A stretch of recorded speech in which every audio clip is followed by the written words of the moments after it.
What's up, guys, and welcome back to the channel. We are continuing on with our SPQR coverage here, going through the factions and seeing what's new in the new edition. So today we're going to get to the big one, Imperial Rome. So starting off with the hero, of course, the Medicus support special rule is basically the same, so we don't have to worry about that. Stat-wise, the hero has actually gotten a 10-point discount, whereas most of the heroes we've seen so far have only gotten a 5-point discount, so that's actually pretty damn generous. And stats have basically stayed the same, so that's pretty good. Let's take a look at the equipment, though. Large shield has gone up by 3. The cuirass has actually come down by 1. Chainmail shirt is discounted to 16, although still 16 points. Lorica at 18 as opposed to 25, so the clear choice there. Really, if you can afford it, you should be putting Lorica on your hero just so you don't take the movement penalty. Pila has gone up a point. Dagger still at 2. Sword has come down. Interestingly, you can take standard for the hero, although, and again, those have been severely discounted from 25 to 5. But again, the range on the standard is half of what it used to be. And then the horse is also 10 denarii cheaper. So overall, pretty good stuff here for the hero. And again, just that base 10-point discount's really fantastic in an otherwise already powerful faction here. And then still has the Hero of Rome ability as it was before, so a chance to buff some stats and stuff like that. So again, overall, really good start here for the Imperial Romans. Alrighty, guys, and we move on to the first of our minion units here, the of course, the star of the show, kind of the Legionary. So has remained at 24 points, but again, the main change has been that melee dice have come down by 1 across all melee, or all minion units. So, but beyond that, we still come with chainmail, large shield, and a sword. And then the upgrade passive basically gotten discounted here. So if you wanted to replace the chainmail with Lorica, it's only 1 point now as opposed to 2 before, which really you should be doing. That 1 point is well worth it to regain the +1 to your move. Pila is still an option for 3. Slings have actually gone up a point. And that may seem weird to have, excuse me, slings as an option for legionaries, but the next ability here, basically we can upgrade them to veterans. Before it was 8 points each, now it's only 4, which is a steal. But getting a +1 bonus to range, melee, and bravery for 4 points is kind of a no-brainer. So if you can afford it, well worth it. And you're still under 30 points per model there if you don't buy any other gear except for the switching to Lorica. Which really just makes these guys absolutely scary. The only thing I would say holding them back, and it's not really holding back, is just, now they're down to 1 dice apiece, but if these guys still had 2, it would be just absolute craziness for that cheap of a point cost. But they're still fantastic. I mean, +3 melee, bravery +3, very unlikely that you're going to flub many of those rolls. And even the +2 range. So if you do decide to take the Pila or, even a sling unit, although that'd be very expensive to get a pretty good and durable ranged unit, but I feel like you just want more close combat guys and just crush the enemy that way. So you're not going to do enough damage with slings over the course of a game to really, I think, warrant taking that upgrade path. But still have the option for a horn and a standard. Again, standards have been discounted to 5. Shield wall, as we've seen with the Caesar's Legion, has changed a little bit because parrying is no longer the same. So basically now it's a -1 bonus to enemy melee checks. And then Testudo is also changed a little bit. So again, double check our Caesar's Legions video just as a reference on that. But overall, the Legionary is just straight up better. Again, just the cheaper upgrade pass is fantastic, and again, really the main option, or for most of your units, I think, is just switching over to Lorica, making them veterans whenever you can, and just letting them do what they do. You're gonna generally outfight just about everything that's out there with these guys, as long as you don't put them in bad situations. That being said, if you do want to go with the Pila, probably worth considering, although personal opinion, it's, if you're going to take the Pila, you might as well take the veteran too, just to have a better shot of actually hitting with that. So but you do have some different options there, but overall, again, this is absolutely fantastic unit and very scary for anybody else to fight against. Alrighty, guys, and we continue on. Now we get to the big bad boys here of the Imperial Roman list. And before, we had the Praetorian Guard, but and they had the option for being mounted. They were kind of broken if you did take that option before. But now in the new edition, they've actually been separated into two units here. So we'll take these each in turn here. So the on foot Praetorian Guard have come down 3 points, so they're still super expensive, but they come base with large shield, lorica, and pila, and sword, +2 range, +3 melee. Still the downgrade that everybody gets to 1 melee dice, but bravery +3, the armor of course from the lorica, and just absolutely badass per model here, like just really great stats. And then the only options here then are the horn and the standard, as we've seen before, but they have a new rule now. So again, shield wall and testudo are the same as before that we've just been looking at, but they have this new rule, fearsome reputation. So such is their reputation that other lesser men fear fighting them, which risks becoming a self-fulfilling prophecy. So during the first melee action that initiates a close combat, any enemy model in base contact with this unit receives a -1 modifier to their melee check. However, while locked in combat, the modifier is not applied in any subsequent melee actions.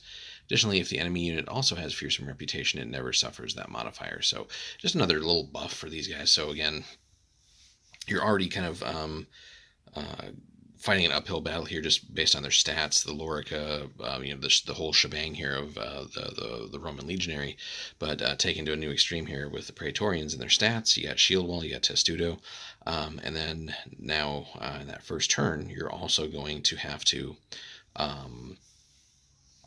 weather that penalty. I should say one other thing to point out too, where they were kind of busted before, was the fact that they were basically the only infantry, or one of the few infantry units that had 2 wounds base, and not sure if that was really intentional, but that has been fixed, thankfully. That's kind of one of the things that was making them broken.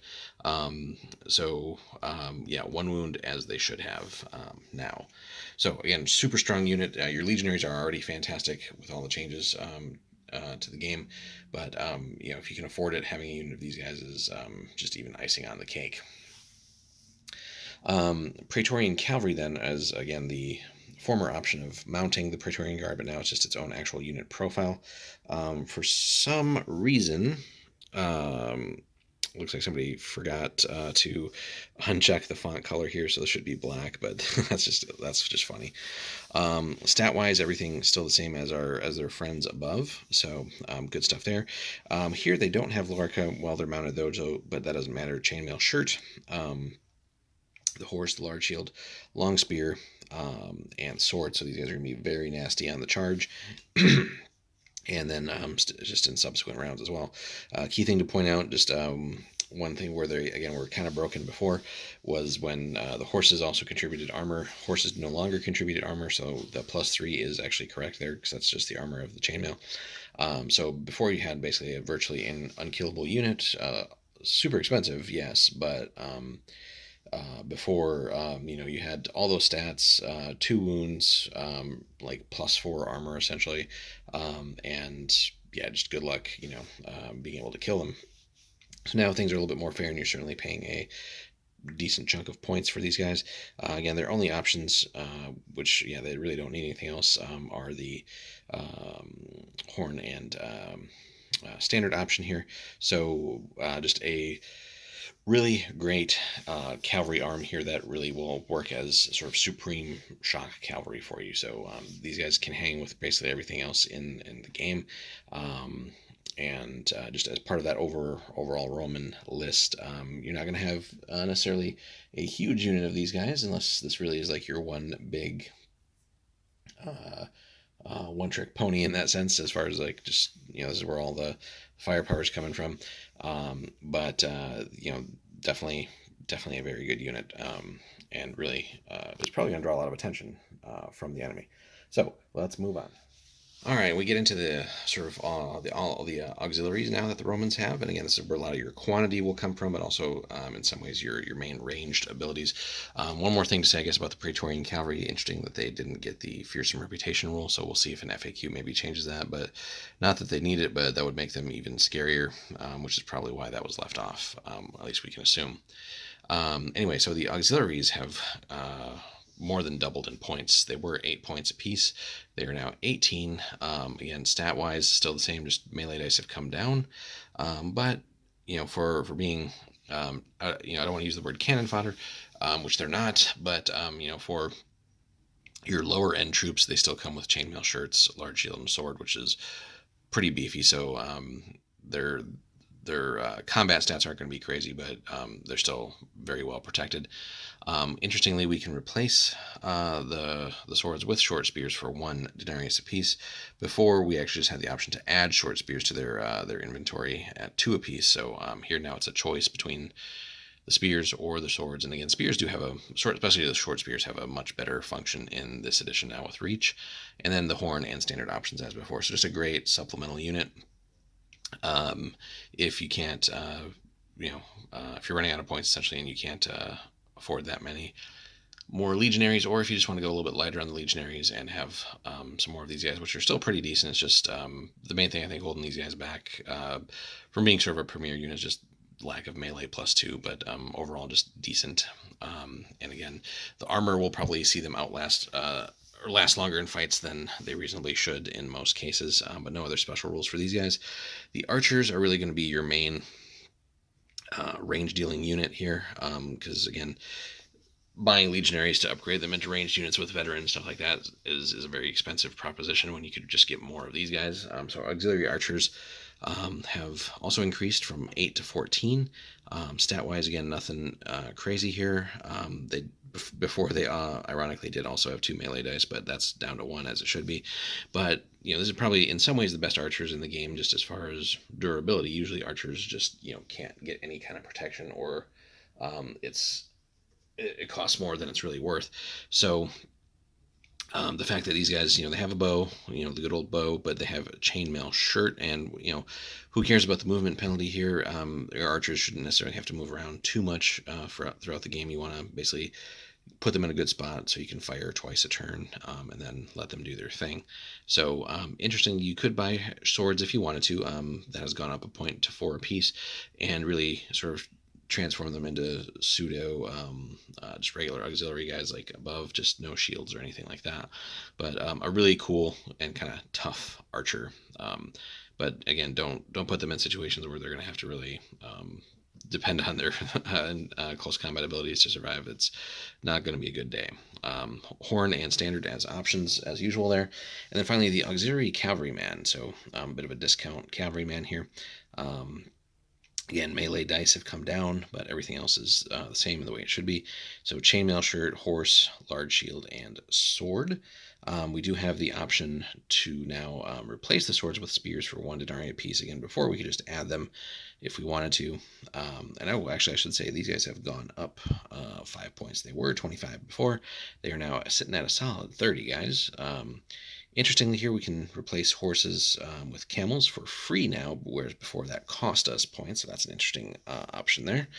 And then the horn and standard options as we saw before. So again, certainly nothing wrong with keeping them with swords, although the short spear again has a really great use, or some more usefulness now with reach, but also again when you charge on horse and all that, of course, the spear will have some extra punch to it. So, but whereas these guys will be different, of course, than the Praetorian Cavalry, is that they have hit and run as well. So, really great unit here. So, Imperial Rome, as far as just the infantry and cavalry options, is just absolutely fantastic across the board. Just everything's rather expensive, of course, but you certainly get that in quality.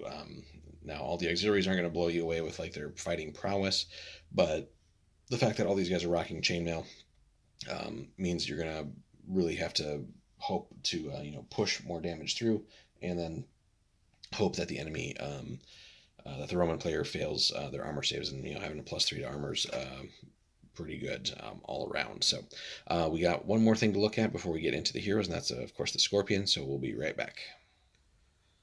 Alrighty, guys, and coming to the end of the list now with the Scorpio team. So this has come down a mere 4 points. Again, they could have just made it 75 here, I feel like. Just make the math nice and easy. Some interesting stat changes here. So it's dropped a wound, but it's gained basically armor. So it's +4 armor now, whereas it was just +1 before for the machine itself.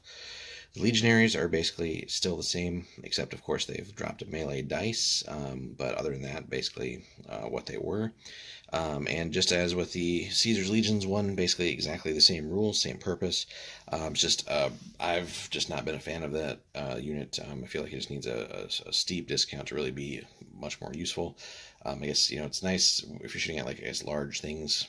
Which again, there will be a lot of units of that, but the fact that you really have to do a special before you a special action before you do a move or shoot action really means you're shooting once a turn.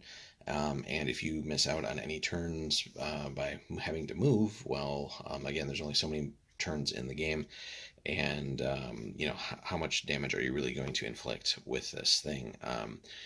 So that being said, it's pretty nice though. If you are being like shot at, for example, on a 1 through 4, they'll hit the machine, which will be again pretty tough to actually damage and take out that way with that +4 armor. So the best bet is really just to, in some ways, ignore it if you can, depending on terrain, or just get close enough and get into combat. 2 Legionaries aren't going to outfight a whole unit in general. So easy way to sort of spike these things and take out a chunk of the opposing army. So I could see these guys being useful in like sort of batteries, but again, that's just a lot of points, which probably could be served with more either another legionary unit, auxiliary, cavalry, whatever it is, or just buffing those units out. I just don't see these doing enough damage. But let us know what you guys have used them for and how you've used them. Be interesting to hear from that.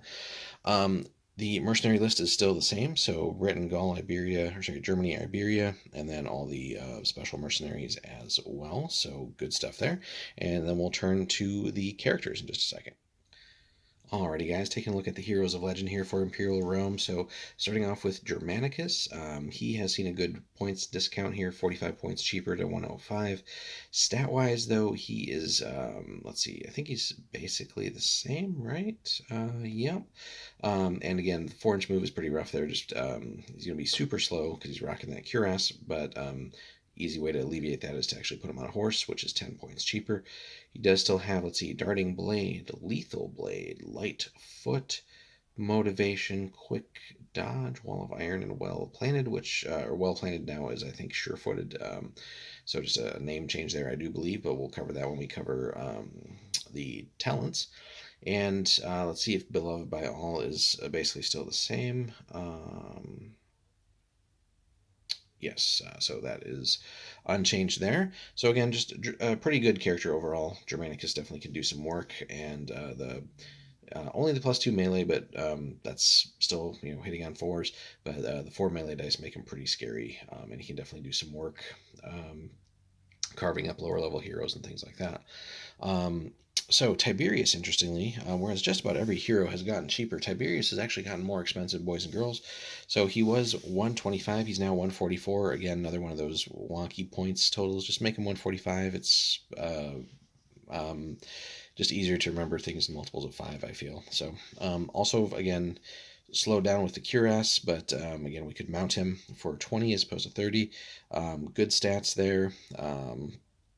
Not quite as agile as Germanicus, but still rocking the 4 melee dice and the 5 wounds here. So he has Demoralized, Die Hard, Heroic Rush, Motivation, Voice of Command, and War Cry. Just a cuirass and a sword. And the typo from before where he was listed as already having a sword or a horse, even though he had the option to buy a horse, that's been fixed. But yeah, no shield for this guy, so something to consider depending on where you where you place him and what you want to do in the battle with him. Let's see if the Poisonous Mother rule is still the same here. So let's see, at the start of the battle, he may make an opposed bravery check with a single enemy hero. If he is successful, that hero is removed from the battlefield as a casualty, having suddenly fallen ill. So yeah, still the same there. So really great way of taking out potentially lower level characters who probably won't have as good of a bravery score, so you can, in most cases probably win that roll. But rolling the dice and gambling and maybe outrolling someone who has like an equal bravery than you or just better bravery or something, and just removing them is flat out hilarious. But again, I would say more fitting in like campaign play and stuff like that. Probably wouldn't be useful, or I should say not useful, but really all that fair, or shouldn't really be allowed in like a tournament or anything like that. So at least my opinion on that. But so overall, some interesting changes there. Not really sure what prompted the 20 point, almost 20 point increase in cost for him there. Just doesn't seem like anything really got better, unless I'm just missing something. But it is what it is. I feel like overall, Germanicus is probably my personal favorite of the two here. Um, just to have that just better, I think, overall set of talents that he does have, and just is probably going to be more useful in just more regular games, more scenarios, stuff like that. Tiberius is just kind of, I mean, I think really half of the reason to take him is really just to try and poison an enemy hero. Beyond that, he's honestly not all that special. And with the points increase for whatever reason here, just again, um, useful, I guess, to take if you want that ability and go from there. But that lack of the shield again still is a kind of a red flag there. So a little bit more vulnerable in that sense than other comparable heroes might be. But let us know though your thoughts, guys. So that is Imperial Rome, still the powerhouse that it was before first edition, but again, just so many other improvements here, just the basic improvements in some of the equipment and stuff like that. Legionary still absolutely fantastic. The Praetorians aren't broken anymore, but certainly still very, very good. The separate mounted Praetorian unit now, again, just making them fair. And you certainly pay a hefty price to get them, but again, just absolutely fantastic, but not virtually unkillable as they kind of were before. And then you still have all that wonderful range of auxiliary units to pad out and do other things that you need to for your list, and a couple of good heroes here. At some point, it'd be nice to see some other heroes for Imperial Rome. If we get some other expansions or something for the game, that'd be nice. But just a absolute powerhouse. You do still have to be careful, just because you're probably going to be outnumbered by just about every other faction you face, because again, all your stuff costs a whole hell of a lot of points. But that being said, it's your legionaries, your praetorians, and cavalry are basically superlative compared to just about everything else in the game. And with the right kind of heroes, enhancing your strengths and kind of helping to mitigate any weaknesses you might have. A player who's playing Imperial Rome and knows what they're doing is going to be a truly formidable opponent on the battlefield for you guys. So, but let us know your experiences, guys. Overall thoughts on the updates to Imperial Rome. Be happy to hear from you. Hope you guys enjoyed the video too. Hit us up with a like and a subscribe if you haven't already. We do appreciate everybody who's been helping the channel grow. Also, if you want to support the channel a little bit more, there is a link in the description. If you follow that and head over to Warlord and pick anything up there, that helps support the channel a little bit as well, guys. So we appreciate everybody who's been doing that. Hope you enjoyed the video. We'll see you in the next one. Take care.